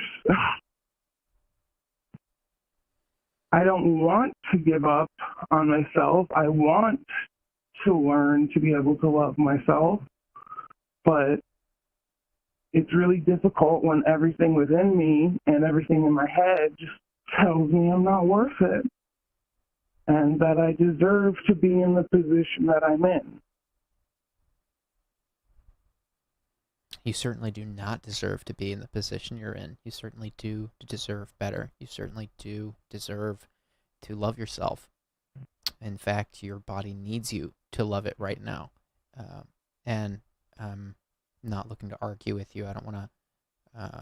Oh, I'm sorry if I sound argumentative or anything. No, you do not. I'm saying I want to be careful in saying what I just said because I don't want you to think I'm attacking you or saying like you're not loving yourself enough. I should mention there's a lot of love going out to you in the chat right now. A lot of people who found your statement about being tired of being depressed very relatable. And so I hope it encourages you to know that you're not alone in at least the depression. A lot of people, the world is in a crazy time right now. A lot of people are going through depression of some kind. And I think, you know, it's not even what I think. It's apparent in the chat that a lot of people found what you said about that very relatable. Did we talk about Belarus Naperstek when we were on our last call? We might have. I would have to go back and watch it again. She does a guided imagery, guided meditation service called Health Journeys. It's not so much a service. It's kind of it's not a service really. It's like it's these meditation audio files you can buy. They're not very expensive. Did we talk about that? I think so. Okay. Like I said, I'm sorry. Okay. It was a little cloudy for me because I was having an episode at the time. So. Not a problem. I want to mention this because you're going through so many different things. I don't know. I wonder if she's got one of these. She has these different audio files. They're anywhere from 20 minutes to an hour long, and anywhere from like $6 to $20. I want to say, maybe even cheaper than 20. But she has all these different meditations for different purposes, for different challenges. She does not seem to have one for schizophrenia specifically, but she has one for anxiety and panic. She has one for getting better sleep. She has one for easing pain, and she has one for successful surgery, which I admittedly don't know how that one works, but it seemed relevant, and I stand by everything this woman does because I love what she does, and it's worked for me, and it's helped a bunch of people in our chat here in our community. So I want to put this in the chat for you. Stand by as I get the link ready. I want you to check this out. Okay. Because if you're staring at your wall and listening to music, you're kind of in a meditative state, is what I'd say. You might as well implement some kind of meditation routine on getting into your body, accepting that you're gonna accepting that integration with your brain and yourself. And I wonder how that sounds to you. Will you try this, and how does that sound? That sounds like it would be worth trying at least. I consider trying everything at least once, and regardless of whether I like it or not depends, and I'm okay with either outcome most of the time, but that definitely does sound like something I'd be willing to try. Okay. I'm putting this in the chat for you. There may be some typos, but I'm going to clearly mark it as a guided meditation. Oh my gosh, I got to undo this. This is not legible. Guided. What is happening? Guided meditation. Oh my goodness, I see what's happening. My virus scanner is going crazy, and it's taking my cursor off the window. I wonder, Oh, am I getting hacked? What's going on? Oh my goodness. Okay, let's see here. Trying to type this out for you. My goodness, what gives? So many challenges tonight with this PC. Yeah, I've used these multiple times in my life. I've never used the ones I mentioned to you here, but this woman is amazing. Her voice is so soothing, and I believe this is basically as close as you can get to meditation magic. So I hope that you can find a meditation in there that looks relevant to you. I just put it in the chat for you, so you should have it now. yeah, I just saw it and opened it. Okay, great. I mean, any one of she's got 5 pages of 12 meditations on each page. So plenty in there for you to look through. And I wonder if you would mind describing to us what it feels like living with schizophrenia. What does that feel like? Can you describe that for us, what that experience is like? Sure. Schizophrenia is different for everybody.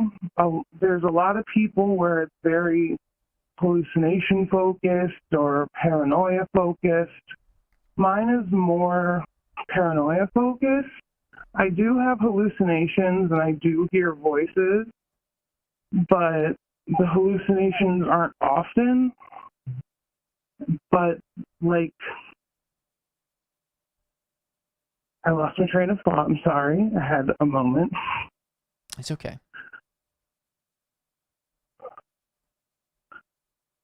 You were describing the paranoia that you experience with schizophrenia. Yeah. Mine is more paranoia based, as in all my life I have believed with everything within me, and I still believe it to this day. And even though I know how illogical and stupid it sounds, I have believed it. It is the fact that I believe that I'm being watched by cameras all the time. It was really influenced a lot by the experience I told you last time we talked about, where I was sexually assaulted. He came over my house one time because I was having a party because we got a new pool, and it was like, oh, cool, let's invite some friends. And he tried to assault me once again in my own bedroom. That was fun. Not really, sorry. But he went into the bathroom, and I realize now that because he didn't get to get away with assaulting me, he took care of it himself in the bathroom. But to my 10-year-old brain, for some reason I imagined he put this little toy car that had a camera that it was like super high tech for the time that it was. And I just imagined that he had that, and it was in our heat vent, and it would follow me all over the house. And it would record me everywhere. And I would believe that people would be in vans following me in cars and stuff when I'd be in the car with my mom. Or, like, it really impacted a lot of my life of being afraid that I was being watched all the time. Like, no matter what I did, I was being watched. And like I said, I know this sounds very irrational, but I still believe it too. I can't help it. It's like an inground belief in me that I'm just being watched. And that paranoia is really hard to live with sometimes because it's constant. I appreciate you sharing about that. I hope it wasn't too triggering for you to recount that to us, but I thought it would not triggering. Thought it would be helpful for us all to hear what your experience actually feels like. And also, I want to highlight from the chat what looks like a great resource that I've never heard of until now. This comes from Miggles the Gidget. Funny username. They're referencing Living Well with Schizophrenia, the YouTube channel. It's about schizophrenia disorder and the struggles and triumphs involved with the illness. It looks great. I'm looking at it right now. I'm putting this link in the chat for you. Living Well with Schizophrenia YouTube channel. Thank you to Miggles the Gidget for that tip. What looks like a great channel. I hope that is useful to you, caller. Goodness, guys, I gotta turn my notifications off. I hope that's useful to me too, because, like I said, schizophrenia is different for everybody, and just for me, I already have a lot of anxiety issues, and then the schizophrenia, paranoia on top of it. It leads to me constantly having panic attacks. The longest panic attack I've ever had, and this is no lie, was 2 days. 2 agonizing days of going to bed in constant paranoia and waking up in constant paranoia. And throughout my dreams, in my sleep, I was in paranoia the whole time. And it was really, really bad. And I don't remember to this day what caused it, but I just remember that it was the worst panic attack I have ever had. And it really it tested me mentally, if that makes sense. Like it really tested me on how much I can handle and how far I'm willing to go to try to keep myself grounded, I guess. Because even though I feel like I'm a lost cause, I still do really try to feel otherwise. It's just really difficult because I can't recall a single point in my life where I've really cared about myself. I really can't, because I've always kind of I care about others. I'll constantly tell others things. Like the other day, I went somewhere and I placed an order, and in my message to them, in my order, I said, "Thank you so much for taking the time to fill my order. Don't forget to smile because you're beautiful and you deserve it." And the person came up to me when I went to pick up my order and told me that I made them cry because they really needed that day. And so I always try to put positive vibes out there and stuff, to be a constant positive reminder. And I do it for everybody but myself. Because when it comes to myself, I've always wished the negative. I've always felt like I deserve it, and that I don't really deserve to get better mentally, or stable at least. I would love to be stable. I don't feel like I've been properly stable for years, as sad as that is to say. But I think that's so beautiful. Trying. The way you look at the world, the way you look at other people. I wonder if that's true, that you've never loved yourself. I wonder if the things that you've shared that happened to you when you were a kid could have something to do with the self-loathing. I wonder if you loved yourself, if you had maybe you were too young to even have a concept for self-loathing versus self-care that young. But I wonder about, before the time of your sexual assault story that you shared, if that little girl loved herself, if that little girl was happy, and maybe you just look back on it as simpler times. But I wonder if maybe there are some things that you're still working through that will get easier with time. Yeah, I still am working through dealing with the assault, because it resurfaced only a couple of years ago. Like, I always knew something happened at that time, but I didn't know the full details of what happened because I repressed it, because when I tried to tell my mom, she yelled at me and got really angry at me. And I was like, okay, I'll never talk about that again. And I remember us talking about that. That's right.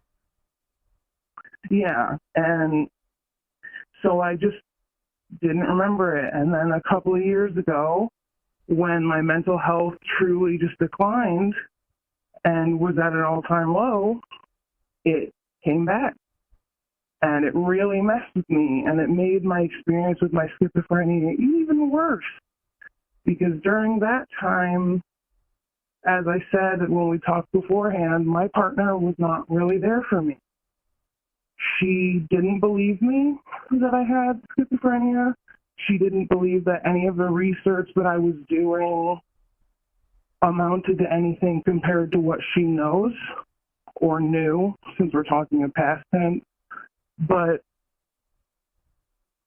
it's not that she was a horrible partner. It's just that when I needed her the most, she really wasn't there. And I think it mostly had to do with the fact that I became an alcoholic and a drunk who was drunk all of 2017. Can't recall a single day that I was sober, because I always had some sort of alcohol in me, because I didn't want to be in my head, because Right. I would be sitting in my room at night and I would be like on my computer or something, and out of nowhere I would hear my girlfriend in the other room talking as if she was in a conversation with someone else. And that's fine. That's perfectly fine. She could talk to people. But I would get up and go to ask her, are you talking to people? Are you? Because I wanted to make sure that I wasn't hearing things. And every time she told me, no, I'm not talking to anyone. You're just hearing things. And I was like, okay, great. And that's how a lot of it started for me, was hearing my girlfriend clearly talking in the other room when she actually wasn't having conversations. Sometimes she was, and and this really hurt me, but we recently talked about it, and she told me that sometimes she was talking to people, but she lied to me because she thought if she told me, I would get upset with her. And I couldn't help but break down crying, because I was like, all I needed was for you to tell me you were talking to someone in that moment, because I felt like I was absolutely insane, and I just needed someone to confirm that I wasn't. And she was like, no, I don't believe that would have made you feel any better. And I was like, yeah, no, it really would have helped me in that moment. Because I really felt like I was losing it, and because no one really believed me, it just continuously kept getting worse. And then I kept hurting myself more and more, and drinking more and more, and just not being the person I wanted to be. I don't even know who that person was. And it's hard to look back on it, and hard to forgive myself for it, because I did a lot of terrible things and said a lot of awful stuff, because I was just falling apart and miserable, and I didn't know how to reach out for help properly. You were going through a lot. And You so, were confused by a yeah. lot, it sounds like. I don't want that regret to hold you back from loving yourself.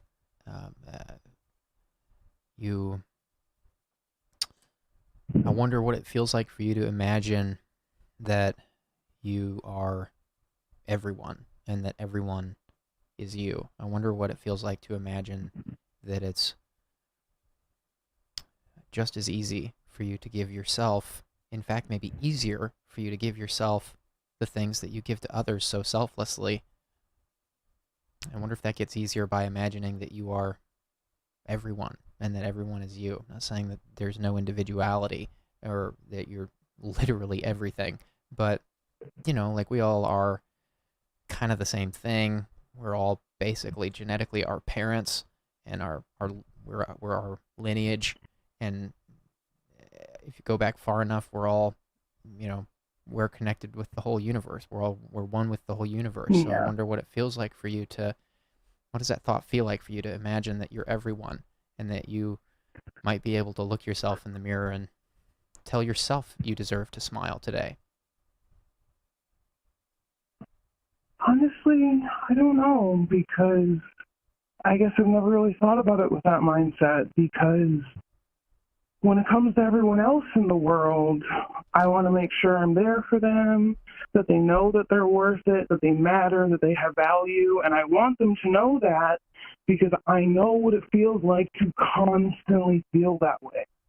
Constantly to just be like, I'm freaking worthless, I'm meaningless, I don't matter. So I constantly try to remind people that they matter, because you never know what the other person's going through. You never know what they're dealing with. You never know if it's the thing they need to hear that day. And if you don't say it, who else is going to say it? So I try to be positive for others, but when it comes to me, I can neglect myself. I can ignore myself. I can allow people to be very abusive towards me and just tell myself I deserve it, I guess. I don't know why. I don't really think I've ever really cared for myself. Maybe I did before, when I was really, really young. I just don't remember it, but I can't really remember any time that I felt any care or love for myself. One of the most vivid early memories I have is being 13 and looking in the mirror on my birthday and just glaring at myself and wanting to punch the mirror and being like, I hate you. I absolutely hate you. And it was just like, that was a horrible time, because it was really bad to be like, if I hate me, why shouldn't others just hate me too? They should just hate me because obviously there's nothing likable about me. And it just turned into this vicious cycle. And then the self-harm stuff started happening all the time. And it would turn into a situation where I'd be like, well, I'm already committed to doing this stupid shit, so I'll just keep going, because what's the point of stopping? I've already fucked up. I've already ruined it. And I know that's not healthy thinking, but it's really hard to not get there, especially when I'll have things in my head telling me stuff like, you should just do it. You should just get it over with. You should just slice your skin. You should just make yourself bleed. Like, a lot of stuff like that. And it's just, when you have a lot of those things like screaming at you in your head and you're already really struggling, it's hard to just not give in and do it. Because if you give in and do it, then it stops for just a little bit. But it only lasts for a short, brief amount of time. And then you got to go back and do it again or again. And then it makes things harder, because you got to hide it. You got to try and take care of it on the down low. You got to do what you can to not let anybody know. You can't limp or do anything to show that you're really badly injured. And it was just a lot. And I guess a lot of what's on my mind tonight is just the fact that I've truly never dealt with it. I've never really talked about it as much as I have with you recently. And that helps, because it makes me feel like I'm getting some type of closure, I guess. Because it was a really rough time. It was definitely just the worst time of my life, and I never wanted to die more than I wanted to die that year. And I never wished that awful things would happen to me more than I wished it would that year. And there were a lot of things that happened that were god-awful because of who I became while blackout drunk. But it was all just really hard, and I didn't really have anybody to listen to me or be there for me. I'm really sorry that you don't have more listening ears. I mean, that's why this project exists. I'm glad that you're using this place to voice some things and think out loud. I hope that's cathartic. You know, I don't know how to be helpful to you, and I don't know what it is exactly that you need. I'm really glad that we were able to connect you with that YouTube channel about schizophrenia. I do want you to check out Health Journeys, the Belarus Naprostek thing. It seems like you already have the webpage pulled up. I hope you find at least one or two meditations that you can get into. You can use those things over and over and over. Make some kind of ritual with it. Do it in the morning. Do it at night. Do it both. Do it at either or both. However it makes you feel good. You can't do it too much. I mean, I'm sure you could do it too much if it's all you did. But you know, I'm also trying to find a book that might be good for you to read. Since it sounds like you listen to music a lot and stare at your wall. There's a book called. It looks like it's pretty popular. I admittedly don't know much about this, but I'm reading the description for it, and it sounds like it'd be right up your alley. It's called Good Morning Monster, and it's a therapist sharing 5 heroic stories of emotional recovery. This therapist describes 5 different patients they had that all had different things they overcame. This is a very popular book. It has over 12,000 ratings on Goodreads, which is that's an extremely high number for Goodreads. And I'm going to put this in the chat for you. There's another book too called Unworthy. And I don't know what you might I'm not telling you to buy these. You might read the descriptions and see if one of them connects with you. Unworthy doesn't look nearly as popular. But give me a second to put these in the chat for you. Good Morning Monster. Yeah. That is, there you go. And then Unworthy, How to Stop Hating Yourself by Anali Rufus.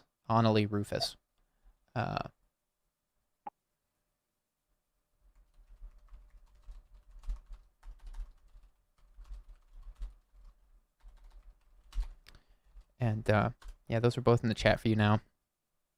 I hope that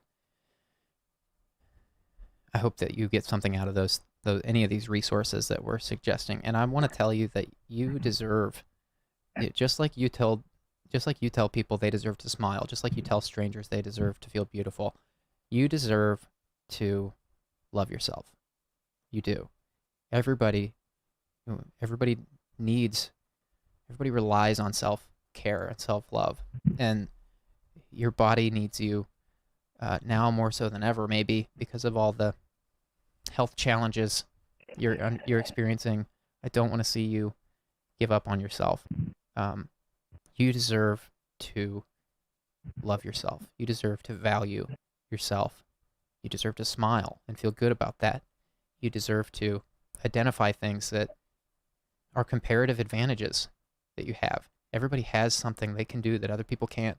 Everybody has something about them that sets them apart, makes them unique. I also don't subscribe. I think it's a slippery slope into like snowflake territory with that kind of thinking, but it's very true. Like if your body is like a living, it's like a plant. It needs water every day. You need to water that thing every day. Your body needs certain things every day, and it depends on you to give it to it.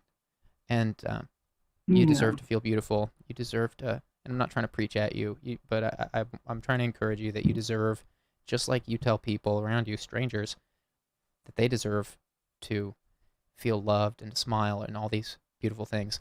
You deserve that too, and you deserve to believe that. And I believe as you continue unpacking the hardships you're going through, that will get easier, but it's a muscle you're going to have to exercise. It's not going to just change overnight. Like you said, this is a highly reinforced habit that you've had a lot of practice since you were a little girl, it sounds like. If you have a therapist, I would spend more time unpacking the sexual assault, because it sounds like there's something there that it sounds like it was a very strong, heavy experience, so heavy that you repressed it for a number of years, and it's only just recently resurfaced. So I would, you know, I try not to talk about therapy too much here, because it's my belief everybody should have a therapist anyway, but because of the gravity of your situation, I'm going to mention it to you that if you don't have a therapist, you might try to find one. And if you do have a therapist... Yeah, last time we talked, I mentioned my therapist to you, and you told me you thought she's a terrible therapist because she told me that I do a lot of lip speak, but there's not a lot of action following it or whatever. And she really just kind of like put me down and stuff.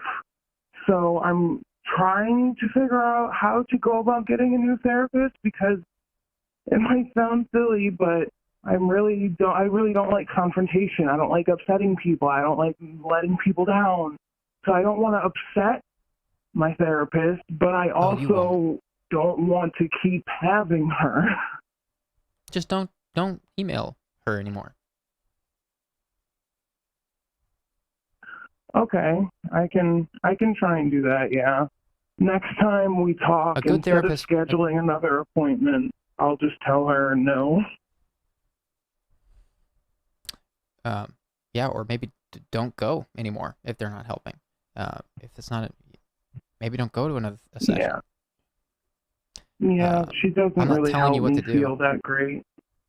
If she's not helping you, then you don't have to go. You know, I would definitely. You are worth investing in here. I would encourage you to spend some time finding a good therapist that you connect with. They're out there. Someone's out there for you, waiting right now. You haven't found them yet, but I do believe that this self-love thing is probably tied to something that happened very, very young. Maybe the sexual assault that you repressed for years. Maybe that seems like seems logical. I don't know, but it seems logical. And I want to encourage you to, you're going to have to do some work, and nobody wants to hear that. Nobody wants to hear that there's going to be work. There's a Jordan Peterson quote I like. He says, nobody wants to be told to clean their room, but when your room's messy, you got to clean it up. And when our life gets messy, we don't want to be told to do that. But you deserve to clean your room. You deserve to find this peace and this value in yourself. It's there. It's just been covered up by a bunch of muck, and it's in there somewhere, and you deserve to find it, and you will find it. I believe you will. I am certainly trying. There are some days where it feels like I make progress going forward, and then there are other days where it feels like I've gone 10 steps backward, and I'm like, okay, gotta start again. There's a song, actually. When I was young, I really loved the band Linkin Park. I loved them. They spoke to me in a lot of their songs, and there's a song that they have called Burn It Down.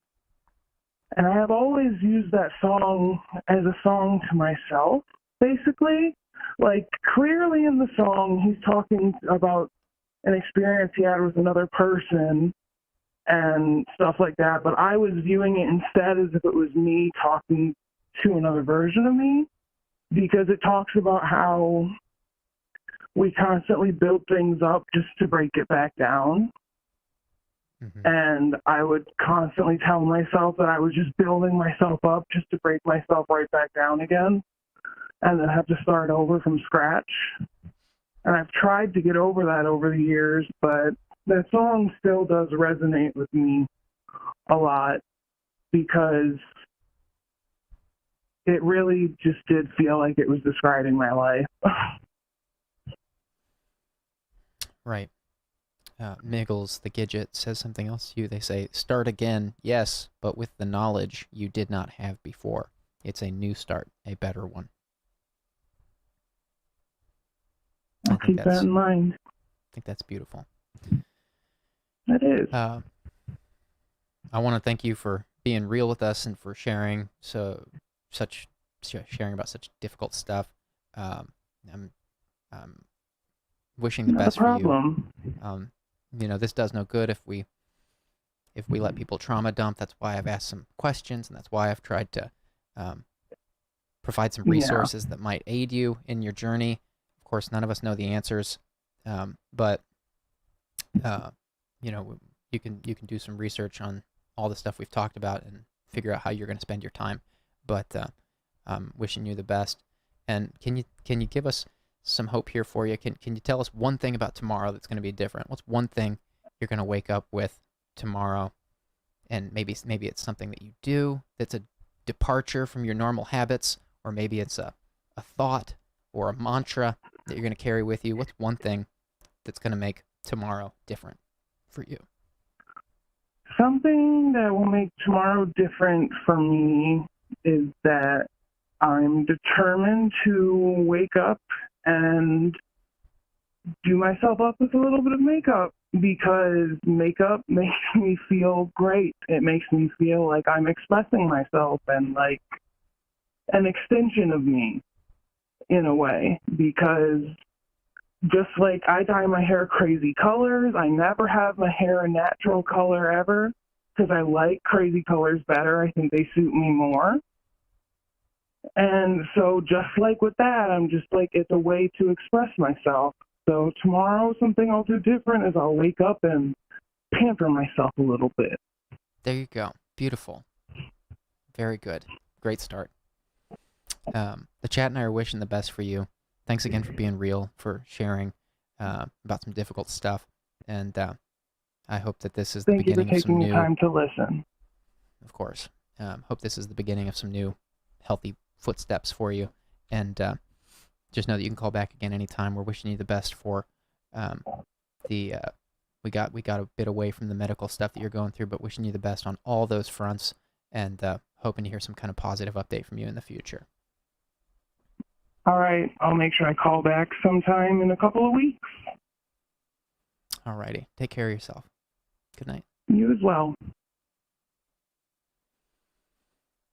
All right, chat. You guys are wonderful. Thank you so much for your patience with me tonight. We had a couple technical difficulties. What the hell is going on with this computer?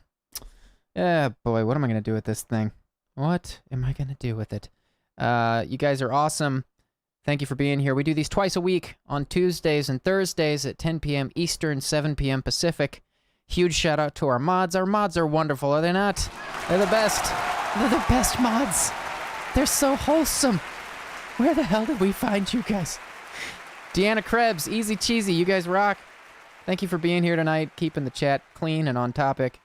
And to the chat, thank you for all the valuable feedback. And some of you had some great resources tonight, so thank you for that.